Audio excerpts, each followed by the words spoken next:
What's up, everybody? I'm Ricky. This is Kolden, and this is the Car Theory Podcast. So today we are going to talk about the Toyota Century. It was built in 1997 until 2016. They only built V12s in that certain amount of time. They switched to V8s from 2017 to present day. They are normally found in Japan, and they are normally for royalty in Japan or for rich people. Nice. So, First off, would you drive this car? From the pictures, no. Yeah, it looks like a coffin, but this thing is like a Rolls Royce with a V12 in it, apparently. So let's get All into Rolls Royces have V12s though. Oh, really? Yes. Sorry, that shows you how much I know. Here we go. Okay, so the V12 that they made only produced 256 horsepower. So if they made a present day V12, what do you think the numbers would be today? You want me to take a wild guess? Yes. I'm going to say probably around 500 to 600 horsepower. Okay. 5 to 600. So Nice. now, but normal V12s and stuff in different types of vehicles produce 785 horsepower. So we're talking about 900 horses. Close out of to one it. engine, with Yes. no turbochargers, No. no superchargers. No. So, but the Ferrari F12 has around 812 horsepower Okay. in it. And it's a front engine rear-wheel drive car. So, you put all these together and we can go in the middle of 785 to 812 horsepower. So this is going to be the base. Yes. So this thing is already going to be your luxury monster. Like, this thing is going to pull up, have your leather Gucci seats. It's going to have the Alcantara headliner. But you're going to be able to smoke just about everything out there. Yes. But Is it all-wheel drive? no, it's rear-wheel drive only. But in the old cars, they came out with the 4-speed first, automatic, and then they came out with the 6-speed automatic. The thing is, this would have to be an 8-speed automatic. So the thing is, it has to kick down faster than any other car. But when you put a turbo or twin turbo kit on it, or a supercharger kit, there are two different lines to superchargers and twin turbos. Right. So the twin turbos come in at high RPM. Now the superchargers come out at low RPM. So basically what this is saying, you're going to get more of your power at low RPM. So that Yes. supercharger is going to kick in and give you more oomph at the 2, 3, 4,000 range. Yes. So if you turbocharge this 12-cylinder engine, you're going to get more high-end power. Yes. More high-end torque. Okay, got it. Or what if you put both of them on a car? Both of them. Yes. So basically, you have this arc. You have these arcs. So you have the supercharger, the high RPMs, or turbocharger. Then you have the low RPMs. So you have the supercharger, and then you have the turbocharger. When you put both of them, it levels it out. So you have both of them engaged at the exact same time, so you get more horsepower. So you are getting a constant boost of power. at the low RPMs and the high RPMs. Yes, that's what I am saying. So we can literally go from 812 to over 2,000 horsepower Holy crap. out of a luxury sedan. That's crazy. But So here's my question. What about the drivetrain? The drivetrain and the suspension would have to be changed. Everything would have to be changed and modded to be able to handle this type of power.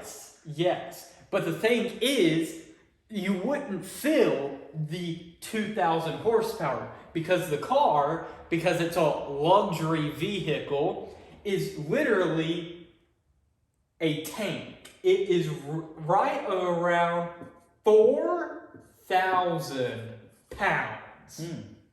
That's heavy. So basically, it is 2 tons. It is 2 tons. It is 2 tons. So it's 2 tons of car that 2,000 horsepower is pushing. Imagine getting hit by that thing. You would be dead instantly. You're like a brick just flying down the road. Yes. But the thing is, what if they take the V12 and put it in a Supra, a Mark V Supra? Or instead of a Mark V, they come out with a Mark VI Supra. They put a V12 making 812 horsepower. Okay, so at this point, we're no longer talking about cars. We're talking about planes, ladies and gentlemen. That would be a plane. I don't understand how a car would be able to have that much horsepower and be able to stay on the ground. So basically, when you put this much horsepower in a car, you have to have sticky tires, you have to have drag race slicks every time, and then you have to have a bunch of downforce. And then when you put downforce and slicks, you also get more traction and stuff, but that pushing this much horsepower, you have to put more air inlet valves. Not air inlet valves, but air inlets to the engine. Because this engine is going to overheat and probably blow up on you. So, when you put more cold air into the engine, it cools it down. So basically, you have a cold engine and you can push it more. So how do you cool it down? Are we talking about like air cooled, or are we talking about liquid cooled? Like we can do everything cooled, because if you're pushing this much horsepower, you need everything you got to cool this engine down so you don't. So here's my thing. So let's talk about the Bugatti for a second. Yes. Their W16 engine requires how many radiators? Don't they have like 10? I think so, yeah. And they also have air inlets too, to lead so up to it. They're actually using actual air cooled and water cooled. Yes. So if we're talking about, that has roughly around 1500 horsepower. Yes, it has 1,500 horsepower. So if we're talking, they're using around 10 radiators. Yes. Okay, and also different air cooled inlets. Yes. So how much more are we going to have to use for the V12? Supercharged and turbocharged. Yes. Which both of those have to be supplied by a radiator too. Yes. And the thing is, if you put NOS on this car, you're going to be pushing close to maybe around 2,100 horsepower out of this thing. It's crazy. So we're no longer talking about the Toyota Century anymore. We're talking about a Toyota Supra taken from a Century's engine, put it in the Toyota. We got it turbocharged with the high-end RPMs and supercharged, giving us our low-end boost, which means we're going to be pumping around 2,000 horsepower in a Toyota Supra, a tiny little box car that weighs how much? How much do you think they weigh? So Toyota Supras are around, I think, 2,000. So 2,000 and something pounds, give or take. So half of the weight with double the horsepower. So let's look that up. Let's see how much the Mark V Supra actually weighs. So, because if you have more horsepower per pound, you will have so much that every time you launch it or do something with it, you would probably have to do this. So it actually weighs 3,309 pounds. Okay, so if it weighs, That's the Mark V. okay, so 3,000 pounds, close to 3,000 pounds, basically, 305. 305, yeah. Okay, 305. So if it's that, and we have pushing this much horsepower. But think about it. Whenever you add this massive V12, you might as well add another 300 pounds. So you're probably running close to 400 pounds with this engine and stuff. Yes. But the thing is, if this is a Mark 6 Supra that comes stock with this engine, with this much horsepower, they would account for how large the engine is and how much it weighs, and then they would make the car even lighter. So say we do this. We strip the car. No back seats. There's no back seats in a Toyota Mark V Supra anyway. All right. So say we take out all the heavy front seats, replace it with Recaro bucket seats. Yes, we replace Racing steering wheel, no electronics, no AC. We're saying that we're stripping this thing down to bare bones. Say we lose like 300 or 400 pounds. But you have to make it comfortable for a daily driver. So basically, they're making a daily driver with a V12. Basically, they're almost doing what Lamborghini does every day. Okay. Because Lamborghini also makes a V12. Theirs pushes 785 horsepower. This is the V12 Lamborghini Aventador. Right. Then Ferrari does the exact same thing, but this is a front engine one.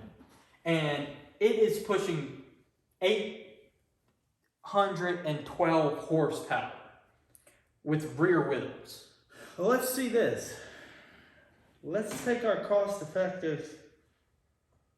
Let's see how much money. So say we're going to buy a brand new Mark V Toyota Supra.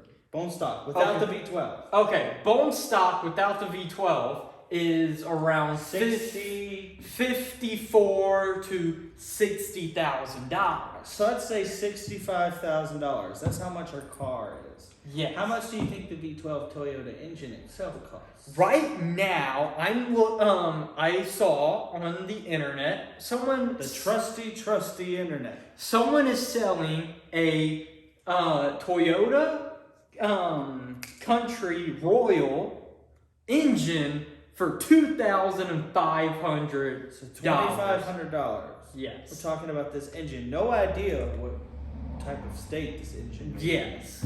So say we buy the engine, and we're saying another $1,000 To in put the repairs engine and to restore it. So and we're saying, to so let's say $4,000 for this engine. So Yes. we're looking at about what, 70 grand right now? yes. So let's look at the turbochargers. So say we turbochargers. So say we get the highest grade Whipple turbocharger. You're looking at about 12 grand. Yes. So 12 grand on top of 70, so 82,000. Yes. So what turbo kit would you go with? Are we twin turbo or just single turbo? It's a twin turbo kit. Okay. So we're doing a twin turbo on this car. So twin turbo. What kind of brand? What kind of price? So the thing is, they do not do V12s. I would go with Sheepy Race. Sheepy Race. Yeah, because Sheepy Race does all V10s. If this was a V10, I would go with Sheepy Race. Okay. Because Sheepy Race just made a Huracan go with 2,000 horsepower with just turbos. Cool. So if we take a V10 and get Sheepy Race's twin turbo kit and we produce that without the supercharger, we would probably be pushing close to 4,000 horsepower if we do the supercharger on top of that. But the Sheepy Race twin turbo kit is like $90,000. Right. So say this is going to be well over a $200,000 build. Yes. For a Toyota Supra. Yes. But you would always smoke the people off the line. That's true. You'd be able to beat Teslas, Hellcats, Lamborghinis. I mean, close to F12s. beating, you could beat a Bugatti, first of all. Bugatti. Yes, you could beat a Bugatti, And you would probably hold the world record for the modified car ever, too. Like, The most modified? like the fastest modified car. Okay. Because technically it's not bone stock from the dealership. Because we can't hold the world's title for bone stock vehicle from the factory. Bugatti holds that for going 304.77 miles an hour. So how fast do you think this car would get? What's your top speed do you think this car could get? So, basically, if the Bugatti Chiron Pure Sport has 1,500 horsepower and it went 304, so 304.77, this would probably go over 500. Easily 500. 500 miles an hour. Yes, because you're literally adding 600 miles an hour. Because literally they ran this, and then when they run this with only 1,500, 2,000 is almost double that. So 604.7 miles an hour, 0.77 miles an hour, you're going to easily push 600 miles an hour with this car. Wow. How fast do you think the 0 to 60 will be? So Bugatti's is like 2.5. Look that up to make sure it is, because the Porsche 918 Spider is the world's fastest 0 to 60 car, and I forgot how much horsepower the Porsche 918 Spider has. But the thing is, that's a hybrid too. So what if we put electric engines on this car? You're gonna be pushing a little bit more weight, but the thing is, you would have instant torque. And then that would get you off the line faster than any car. Basically, how Teslas almost win drag So the races. Bugatti Chiron is 2.3 seconds to 0 to 60. Okay, so how much is the Porsche 918? So 2.5? 2.4. 2.4 is the Bugatti Chiron. So, isn't the 918 is like 1 second? Or what? Not 1 second. Let's see. It could hit 2.5 seconds. 2.5?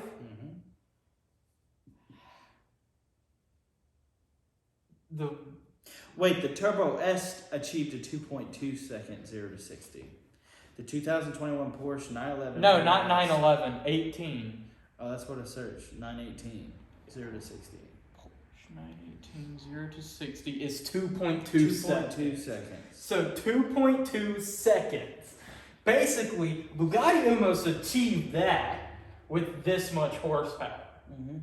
So, if this car has 2,000 horsepower and Bugatti did this with 1,500 horsepower, we would probably break the record for the fastest 0 to 60 car in the world. So you would probably be pushing maybe 2.0 seconds, basically 2 seconds. Or you would get technical when if you put another 1,000 horsepower on this. So say we swap the Supra for the Nissan GTR. So, all-wheel drive, front-mounted engine. Yes. What are you thinking? So, I think you'd have better performance that way. yes. So, we could go with the GTR. So definitely a faster 2 to 0 to 60. Yes. The thing is, what if we had the Supra put electric engines, more horsepower, and more torque off the line. Basically, you would beat the GTR. Right. Off the line and in power. Mm-hmm. If you did the insane GTR build, and then you do an insane Toyota Supra build, if you do more things to the, not more things, the same exact things of the Toyota Supra and the GTR, and you put the electric engines, but you only put electric engines in the Toyota Supra, you would get off the line, your horsepower would kick in faster than the GTR. So basically, all-wheel drive does not matter in this case because you have instant torque. Mm-hmm. Because when you have a all-wheel drive car, it gets more grip. But if you have a rear-wheel drive car with electric motors, and you have, let's say, 2100 horsepower, your engines is going to kick in, your electric, then your engine will kick in. You're already off the line. I have a question. Yes. Why do they call it horsepower? Because it's the power of one horse, right? I have no idea. So if a horse can run about 30 to 40 miles per hour, how come one horsepower isn't 30 to 40 miles per hour? Who knows? Why isn't one horse? So if we had 2100 horsepower, and you times that by, well, first let's see, how fast is a horse? Fast is a horse. So 1 horsepower. 55 miles an hour is how fast a horse is at its sprint. Yes. So here we go. Let's take a little bit off of that. Let's say 45 miles per hour is your average horse. Yes. It can run about 45 miles Every car in the olden day, that horse would beat. Yep. Okay, so let's look. Times 2100. 2100. So you should be able to go about 94,000 miles per hour. Is that right? Good grief. And A spaceship. technically, yes, but the spaceship has more. It has around like 200,000 horsepower. Wow. So cool. Well, to finish off our podcast, video cast, what's your final thoughts here? So, which one would you take, though? The Supra or the GTR? No, like, what horsepower would you take in this V12 if you modified it and stuff in the Toyota Supra? Would you go 2,000, 2,100, or you could max it out over 3,000 horsepower? Well, obviously, you'd go for the more horsepower. So you would go for 3,000 horsepower.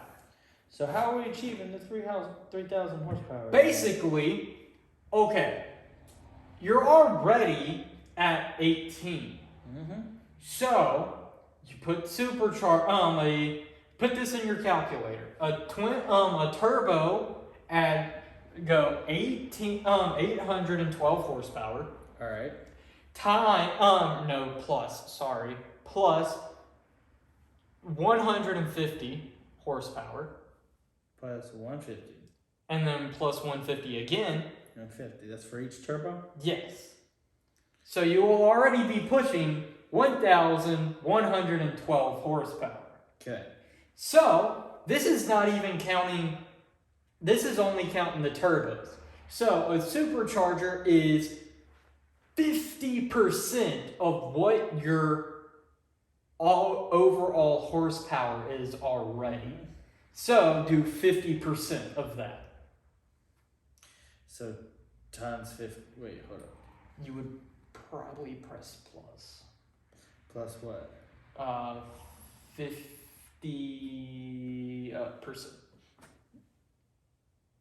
Not times, because it's gonna divide from it. because when you do percents, it divides. So 1,112. Yes. So let's divide that by 2 equals 556. Yes. 1,112 plus 556 equals 1,668 horsepower. Yeah, but that's not counting the cold air intakes that you would put on it. Okay. Then the tune. Then when you modify the exhaust to make it lighter, it would make it more. Do long tube headers. Yeah. So basically, the thing. So with all of that, how much do you boost in horsepower do you think we would gain? Close to maybe 500. But that no way. No. With the tune and all the long tube headers and all of that stuff. Not 500. Maybe around like 100. Yeah. So basically, you're pushing not close to 2,000. 17,680 horsepower. Yes. But the thing is, you can rebuild the engine. You can rebuild a V12 to make it faster. That's what almost every GTR owner does. That's what Tanner Fox did with his GTR to make it 1,000 horsepower. He rebuilt it to an Alpha 9 engine. So he had more horsepower when he rebuilt it. So when you rebuild an engine, you can really get a lot of horsepower after you rebuild an engine. So when you rebuild it, you can maybe make it push 1,000 horsepower with a rebuild. And then... So what if we rebuild this engine? How much do you think we're adding? Let's say we rebuild it and we make it push 1,000 horsepower. Okay, so from 817, we're going to 1,000. Yes. So that's about what? 193? Yeah. 183. Yeah. 1 plus 183. So we're looking at 951, basically 2,000 horsepower. Yes. With the turbochargers, with the superchargers, with all of the manifold upgrades, with the engine being rebuilt. Oh, we didn't calculate the injectors. Injectors make more horsepower too.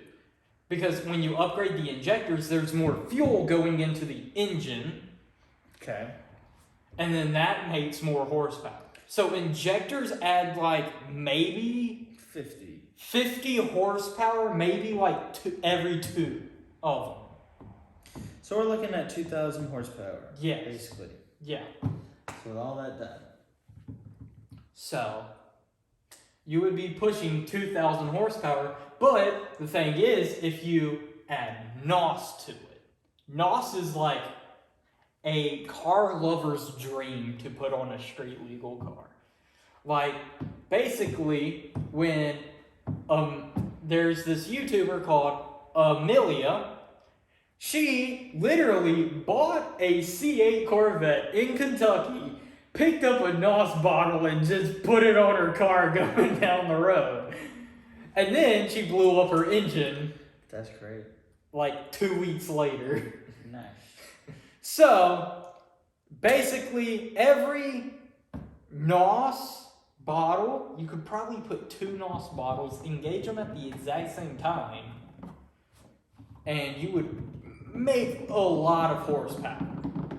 So we're looking at roughly 2,100 horsepower. yes. Out of a V12 engine. Great.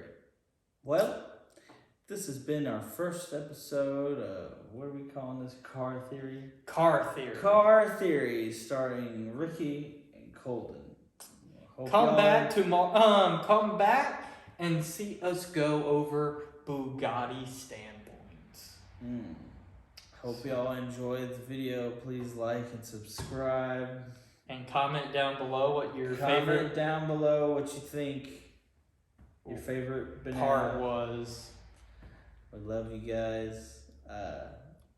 Do you want to do a Bible? To our next Do you want to do vlog. a Bible verse? A sign off Bible verse? Yeah.